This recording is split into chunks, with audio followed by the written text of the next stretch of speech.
Bonjour et bienvenue sur Rencontres et Réseaux, la chaîne qui vous raconte une histoire à la fois.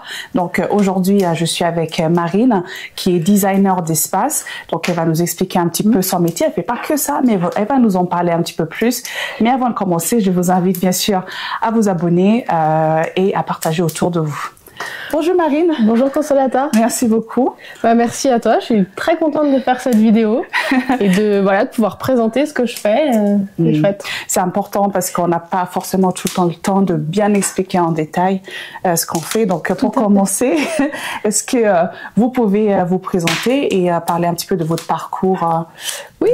Alors, moi j'ai un parcours un petit peu atypique. J'ai fait une formation en école de commerce et puis j'ai travaillé en tant que revenu analyste. D'accord. Donc c'est fixer les prix pour un billet d'avion, une place dans un hôtel, etc. J'ai été licenciée avec le Covid et donc je me suis réinstallée dans la région. Et aujourd'hui, j'ai une double activité. Je suis à la fois pisteur secouriste et designer d'espace. D'accord. Waouh. deux univers un peu différents. Pouvez-vous nous dire un petit peu plus par rapport au deuxième métier de pisteur? Bien sûr. Alors, c'est un métier qui est absolument passionnant. Ultra complet. En fait, on a trois missions principales en tant que pisteur. La sécurisation du domaine skiable pour tous les usagers. Un rôle d'information et de prévention et un rôle de secours. Ok. Voilà. Donc tout ce qui est sécurisation du domaine, c'est à l'ouverture, on patrouille toutes les pistes avant qu'elles soient ouvertes au public pour vérifier qu'il n'y ait pas de danger. Plus on remet la signalisation en place, parce que tous les soirs c'est retiré pour que les dameurs puissent faire leur travail. Voilà, ça faut bien avoir en tête. Ensuite, prévention, information, on est à la disposition des usagers pour les informer, et faire de la prévention. Voilà, on essaye de patrouiller et d'alerter les usagers ou de les informer sur les différents risques, etc.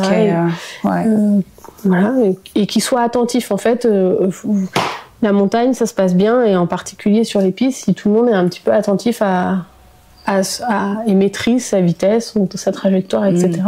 Et puis les secours, dès qu'il y a quelqu'un qui est blessé, on est appelé et on intervient pour lui porter secours. Waouh, ça fait des sacrées longues journées, ça. Oui, ça fait des bonnes journées. Ce qui est génial, c'est que c'est absolument varié.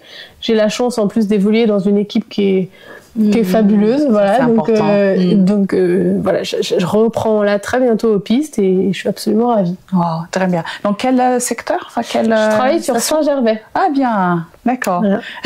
Donc si vous croisez Marie, vous lui faites un coucou. Bon, je sais pas si on peut vous reconnaître avec l'équipement. Mais, normalement, ça devrait aller à peu près, mais de toute façon sur Saint-Gervais, je suis la seule femme pisteur, donc voilà.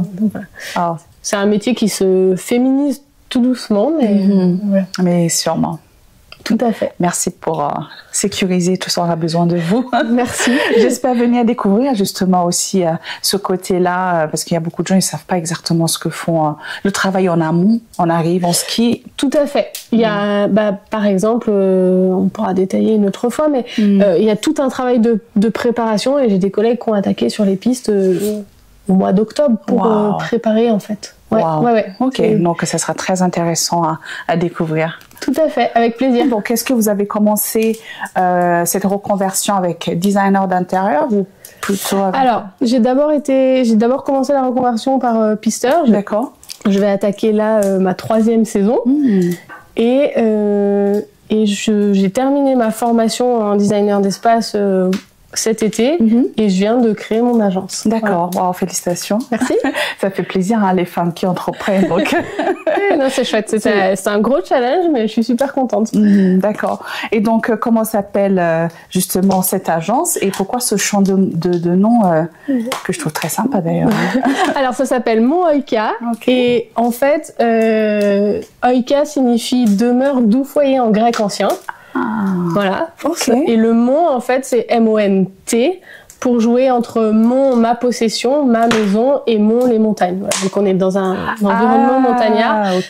Donc c'est Mont Oika, M-O-N-T, O-I-K-I-A. D'accord.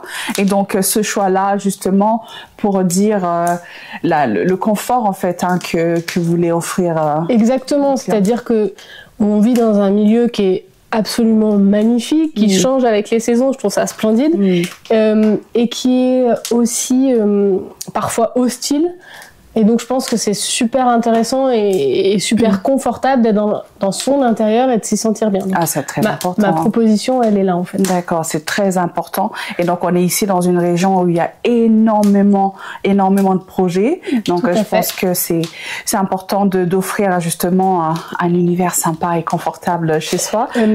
Ça me tenait aussi beaucoup à cœur d'avoir 3 valeurs pour l'entreprise qui sont simplicité, créativité et altruisme. Ok.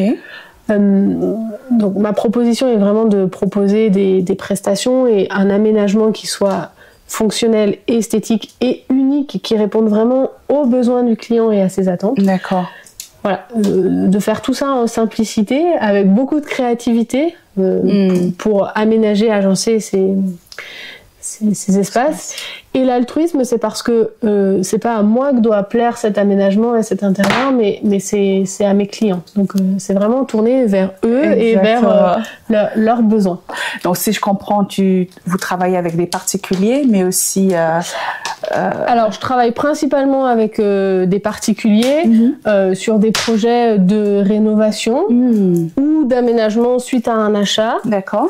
Et après, ça peut être un projet global, c'est-à-dire toute une maison, tout un appartement, ou simplement une pièce qu'on souhaite remanier d'une façon ou d'une autre. Ou d'une autre. Ok, donc voilà, vous êtes ouverte à toutes sortes de projets. Exactement. En fait. Ouais.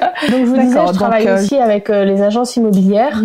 Ou tout professionnel en fait. L'idée, c'est de proposer des rendus 3D. Pour peut-être les appartements un petit peu difficiles ou les espaces un petit peu difficiles qui ont besoin de travaux, et donc pour aider à la projection des futurs acheteurs de ce que pourrait devenir l'espace. Ça, c'est une très bonne idée. Donc ça, c'est une prestation un petit peu à part pour les professionnels que je propose aussi et qui je pense, peut vraiment les aider à valoriser leurs biens et être un vrai argument pour se vendre et pour se différencier. On peut imaginer de faire tout l'appartement ou toute la maison ou proposer des vues simplement sur une ou 2 pièces au besoin. Voilà. C'est vrai que souvent quand on achète des appartements un peu en pas très bon état et les clients souvent ça leur fait peur, donc c'est une très bonne idée. Tout à fait, surtout sur des pièces un peu sensibles comme les salles d'eau, les cuisines. Voilà. Exactement. Et souvent ce sont des pièces qui ont besoin de travaux, donc on peut facilement les aider à se projeter. Voilà, ok. Et ça, peut-être les clients peuvent à ce moment-là même travailler avec vous. Exactement. C'est super. Il y a on peut aussi ensuite travailler ensemble sur le projet, exactement. etc. Voilà. Tout à fait. D'accord. Donc justement, quel service exactement est-ce que vous offrez? Alors, j'offre, on va dire que je vais de la conception à mettre en relation avec des artisans. Ok. Pour la réalisation. Et dans la partie conception, il y a vraiment plusieurs choses et c'est vraiment à la carte. En fait, il y a un premier rendez-vous avec le client qui permet de définir ses besoins, ses envies, etc. Et en fonction de ça, moi, je peux lui proposer une prestation vraiment qui correspond à ses besoins. D'accord. Ça peut être, je sais pas moi, un plan 2D de l'espace pour voir comment on peut aménager, des vues 3D qui permettent vraiment, des rendus 3D qui permettent vraiment de se projeter dans l'espace et de voir ce que ça donne, et de se rendre compte des volumes, etc. etc. Ouais. Et en parallèle, ça peut être du choix de mobilier pour aménager et meubler cet espace. Ça peut être des planches matériaux pour choisir les couleurs, les matériaux. Enfin voilà, il y a vraiment toute un panel de choses. De choses. D'accord. Donc un client qui vient vous voir avec parce que souvent on n'a pas vraiment d'idée, puis on a besoin d'aide et surtout dans les petits espaces où on ne sait jamais comment les aménager. C'est le plus difficile. Donc quel est le temps quelles sont les étapes, je veux dire, du moment où... Alors, il y a ce premier rendez-vous où on apprend à se connaître, parce que pour moi, ce qui est le plus important, c'est qu'on se fasse confiance mutuellement. C'est très important. Et c'est avant tout, c'est pas vous que je vais apprendre ça, mais c'est avant tout une rencontre. En fait, voilà. Moi, la première chose, c'est d'abord une rencontre. On apprend à se connaître, on apprend à être sur la même longueur d'onde, et ensuite, ça s'enchaîne. D'accord. Donc une fois que j'ai bien cerné les besoins et les attentes, je vais pouvoir adresser un devis très détaillé au client. D'accord. Avec les différentes propositions. Donc comme je vous disais tout à l'heure, ça peut être un plan 2D, des rendus 3D, une shopping list, une planche matériaux. Voilà. En fonction des budgets, hein, j'imagine. Hein, exactement. Et ensuite, tout ça est vraiment... les prix sont faits par poste. Donc si la personne, soit parce que ça correspond pas à son budget, soit parce qu'elle pense que ça ne lui est pas nécessaire, eh ben on valide ensemble ce qu'on va faire. D'accord, wow. Voilà. Donc en fait le client suit vraiment l'évolution, on va dire, du projet, parce que je pense que vous faites venir les entreprises pour les devis et alors ça, dans un premier temps, je peux conseiller des entreprises, mais ça sera au client de se mettre en relation avec avec les artisans. Lors de ce premier rendez-vous, on fait ce qu'on appelle un état des lieux, c'est-à-dire que je vais faire un relevé métré de la pièce ainsi que des photos. Moi, ça me permet vraiment de bien rentrer dans l'espace, de comprendre les différents volumes, de comprendre aussi un petit peu l'ambiance chez les clients, parce que finalement, quand on rentre chez eux, on rentre un petit peu dans leur intimité. Et donc, ça me permettra de leur faire une proposition qui soit plus en adéquation avec leurs attentes. Après, donc ça, c'est dans l'idéal. Après, c'est totalement possible de faire un projet à distance. C'est-à-dire que dans ce cas, je mets un peu plus les clients à contribution. C'est eux qui vont devoir m'envoyer les photos et me faire un petit relevé de l'espace, mais j'ai pas besoin que ça soit précis au millimètre près, mais voilà, avoir la longueur, la largeur, etc. Voilà, d'accord. Est-ce que vous pouvez nous parler un petit peu d'un projet en particulier? Bien sûr. Alors là, je viens de terminer un projet pour des clients qui m'avaient demandé de réorganiser leur espace de vie, en fait, qui est au rez-de-chaussée. Ils ont une cuisine, ils ont un double séjour avec, dans une partie, une cuisine ouverte sur le salon, et dans l'espace d'à côté, une salle à manger avec un escalier qui monte au premier étage. D'accord. L'entrée arrive directement sur la cuisine. Donc une des demandes, était de créer une petite entrée. Donc c'est ce que j'ai fait. Je l'ai matérialisé de deux façons différentes, avec un claustrat pour fermer la partie qui s'ouvre sur le plan de travail, et puis en peignant l'ensemble de l'espace, mur compris. Comme ça, on a l'impression que c'est une boîte colorée, et visuellement l'espace est marqué et déterminé sans le fermer, en fait. Wow. Et du coup, ensuite, ça s'ouvre sur la cuisine qui va s'ouvrir sur le salon. Et puis, on a une espèce de banquette en L, comme ça, qui va le long du mur, qui permet de poser le mur, la télé, avec une étagère pour faire du rangement et puis délimiter cet espace. Et ce retour continue vers la salle à manger, ce qui permet de faire le lien entre les deux espaces, en termes de mobilier et aussi en termes de couleurs. Et voilà, et de faire vraiment une continuité et une circulation qui s'organise. Wow, d'accord. Donc on va voir tout ça en images, et c'est très très joli et c'est très bien conçu. Et j'aime bien le fait que ça soit espacé justement et pas très étriqué. Donc ça fait toute la différence, en fait. Ça fait toute la différence, et en fait on a redélimité chaque espace sans les fermer. Voilà. En fait, c'est la chose que souvent on a du mal. Exactement. Voilà. Donc, et puis après, c'est aussi savoir jouer avec les couleurs, les matériaux. C'est ça. Pour ce projet, les clients m'avaient demandé de travailler autour du verre anglais. Donc en fait, il y a un mur, c'est le mur où il y a l'escalier qui monte à l'étage, qui est en verre anglais, parce que cette pièce est un petit peu dans la longueur, donc j'ai remis le mur le plus haut en couleur pour essayer de lui redonner de la hauteur et d'équilibrer les volumes. Et donc à partir de cette couleur, qui est quand même une couleur qui est forte, qui est puissante, voilà, on essaie de trouver des autres matériaux. Au sol, c'est un carrelage gris existant, qui est très joli, qui est en carreau de 90 par 90.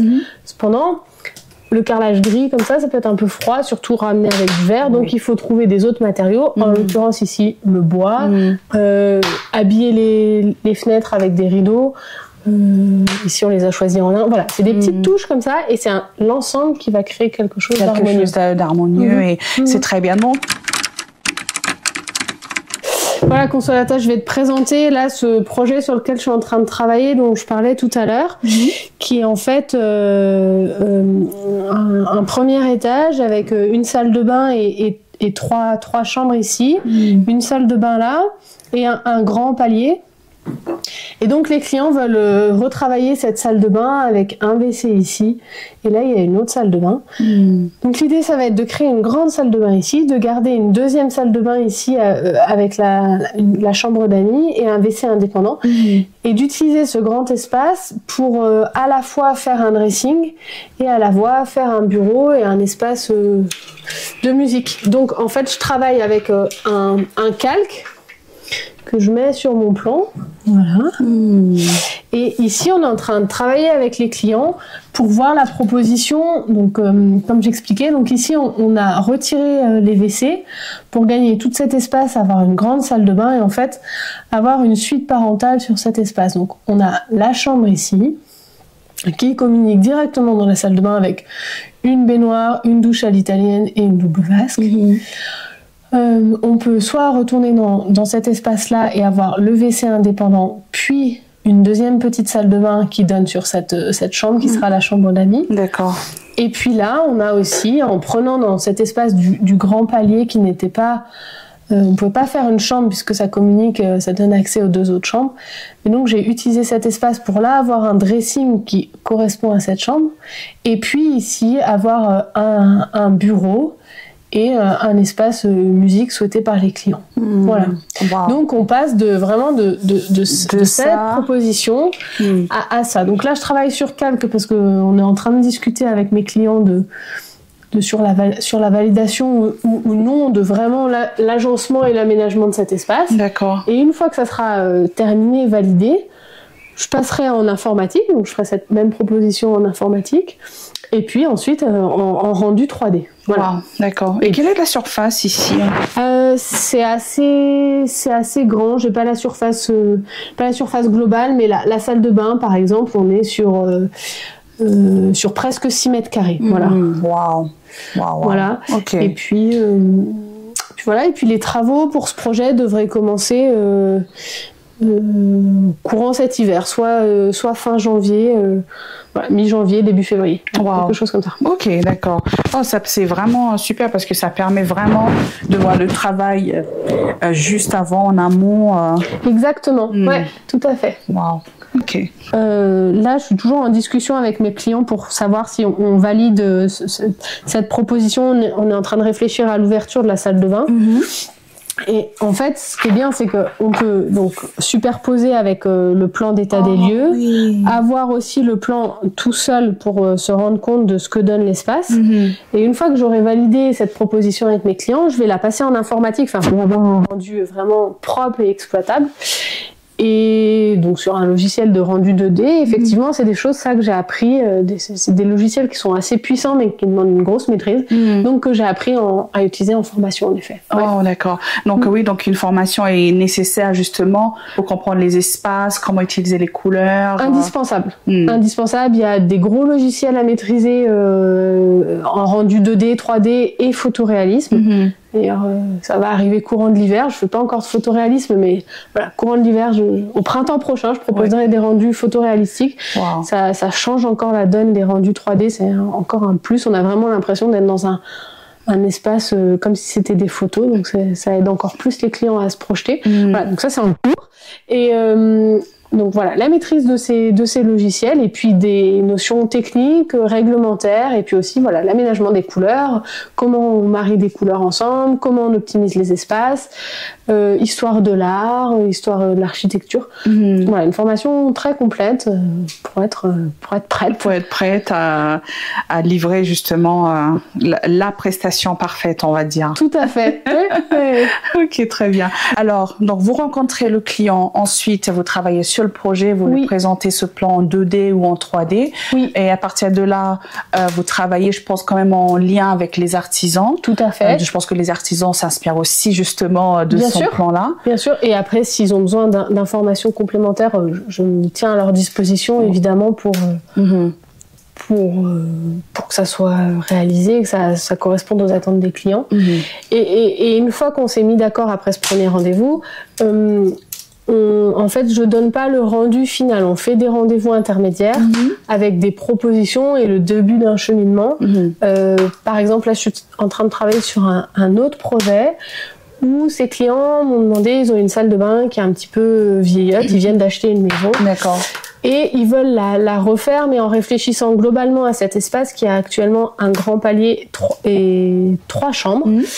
Voilà. Et ils veulent un espace bureau, une grande buanderie, un grand dressing.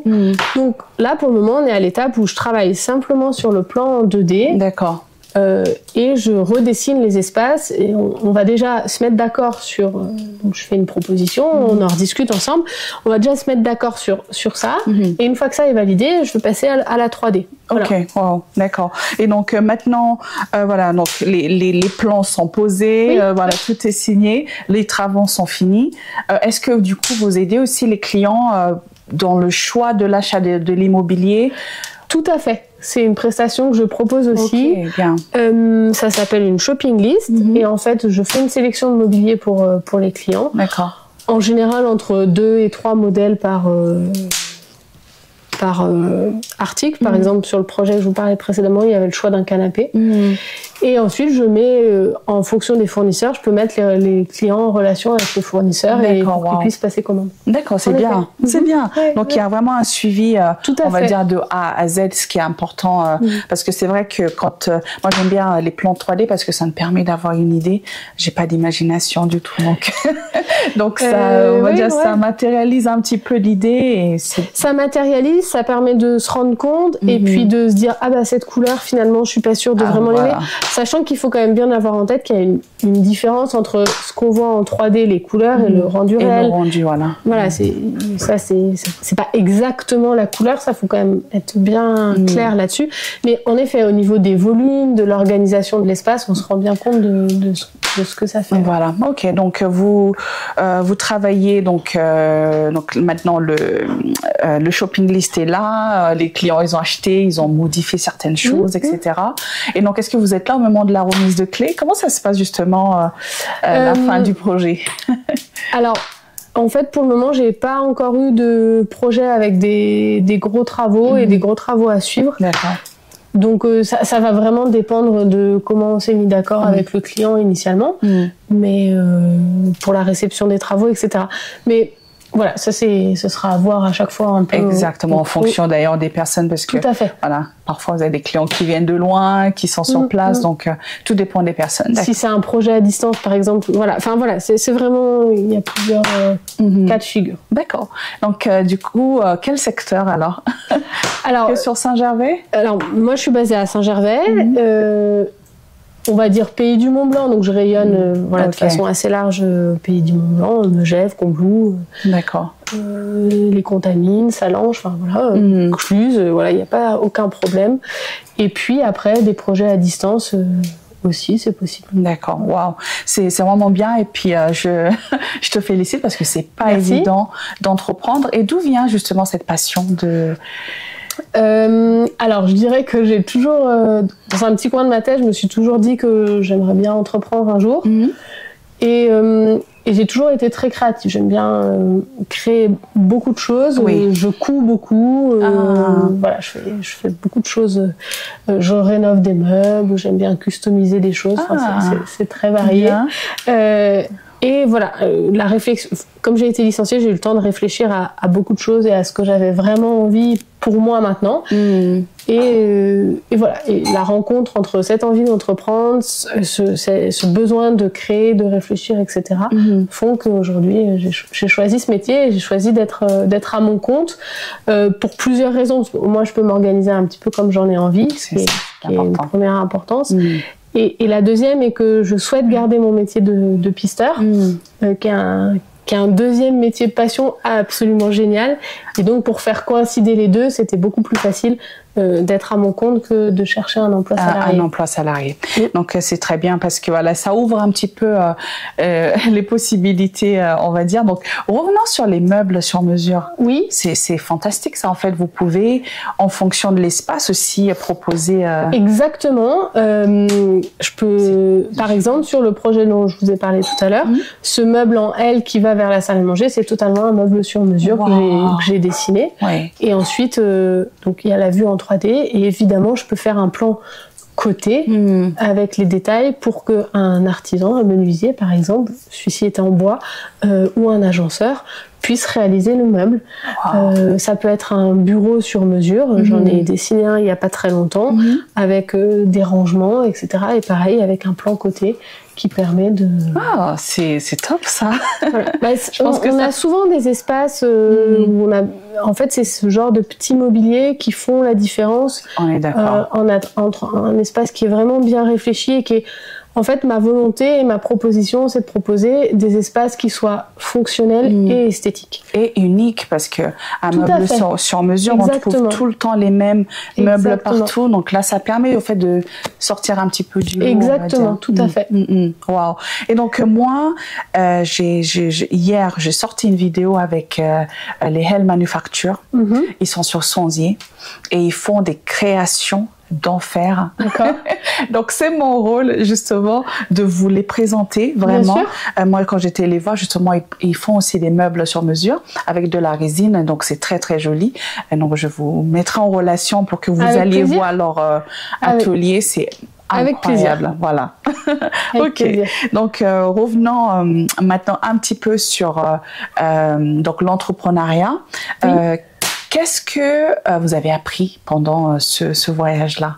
Beaucoup de choses, à être patiente. Je pense que, enfin, mon conseil à toute personne qui voudrait se lancer, c'est d'avoir à l'idée que ça prend du temps, en fait. Que ça prend du temps, beaucoup de temps, et que parfois il faut laisser les choses se faire, en fait. Voilà. Faut être très polyvalent, pas hésiter à aller chercher des sources d'informations sur plein de réseaux différents, sur plein de sources différentes, et être ultra polyvalent et bien entouré. Ah, ça c'est important. Bien entouré, parce que y a des moments où on a une petite baisse de motivation parce que c'est quand même très lourd. Oui. Moi, par exemple, là, je viens de faire le choix de créer moi-même mon site web pour des raisons financières. Donc, j'étais aidée par un ami. Mais voilà, c'était quand même quelque chose de très lourd qui m'a demandé presque 2 mois de conception. Donc, avec un logiciel que je savais pas du tout maîtriser initialement. Donc voilà, il faut être vraiment prêt à apprendre beaucoup, que ça soit des choses techniques, mais à apprendre finalement sur soi aussi. Voilà. C'est vrai. Et je pense que tout ça, on est d'accord, c'est la patience en fait. Il faut vraiment être patient et être bien entouré, hein, je pense. Hein, c'est important, comme vous avez dit. Ouais. Ok. Merci beaucoup, en fait, Marina. Mais voilà, moi, je t'encourage à continuer justement dans cette lancée. C'est bien parti et ça sent que en fait vous êtes passionné par ça. Donc vraiment bravo. Et donc pour toute personne qui aimerait bien vous contacter, qui a un projet, qui sait pas quoi faire avec son intérieur, comment est-ce que on peut vous contacter? Alors on peut me contacter en me trouvant sur les réseaux sociaux, principalement Instagram. D'accord. Sur mon site web, donc Montoikaa, M-O-N-T-O-I-K-I-A-A. K-I-A, pardon. Okay. Et après, je suis aussi sur les pages jaunes et sur Google. J'ai une page Google établissement. Voilà. Et dessus, on trouve mes coordonnées, adresse mail, numéro de téléphone. D'accord. Donc, n'hésitez surtout pas. Et de toute façon, comme d'habitude, vous allez retrouver toutes ces informations dans la description. Donc, merci beaucoup, Marine. Merci à toi, Consolata. J'étais ravie de partager ce moment avec toi. Merci beaucoup. Moi aussi, c'est idem et vraiment continuer. continuez. La passion, c'est important. Quand on est passionné, tout est possible. Hein? C'est vrai. Oui. Voilà. Et donc, vous savez, donc l'émission s'appelle Rencontre et réseau. Oui. Donc, je vais rencontrer les professionnels comme vous. Et au retour, je demande toujours à ce qu'on propose d'autres personnes ici dans la vallée qui font des choses extraordinaires. Donc, bien sûr. Avez-vous une petite idée? Oui, je vous proposerais d'aller rencontrer Delphine, qui a la marque Le Petit Traquenard. D'accord. Qui est basée à Saint-Gervais aussi et qui coud des vêtements, principalement des polaires, mais il y a aussi des t-shirts, des pantalons, voilà. Ok. Et je pense qu'elle a particulièrement besoin d'un petit coup de pouce en ce moment, puisqu'elle avait son atelier qui était à la maison des créations, là, les créateurs, et son atelier a brûlé là il y a un mois ou deux. Oui, voilà. Donc ça y est, elle a pu racheter son matériel et repartir, mais voilà. Voilà, donc on va faire au mieux pour la soutenir. Et en tout cas, j'espère venir vous voir aussi, Delphine. Et à bientôt. À bientôt. Bonne journée. Bonne journée. Au revoir. Au revoir. Merci.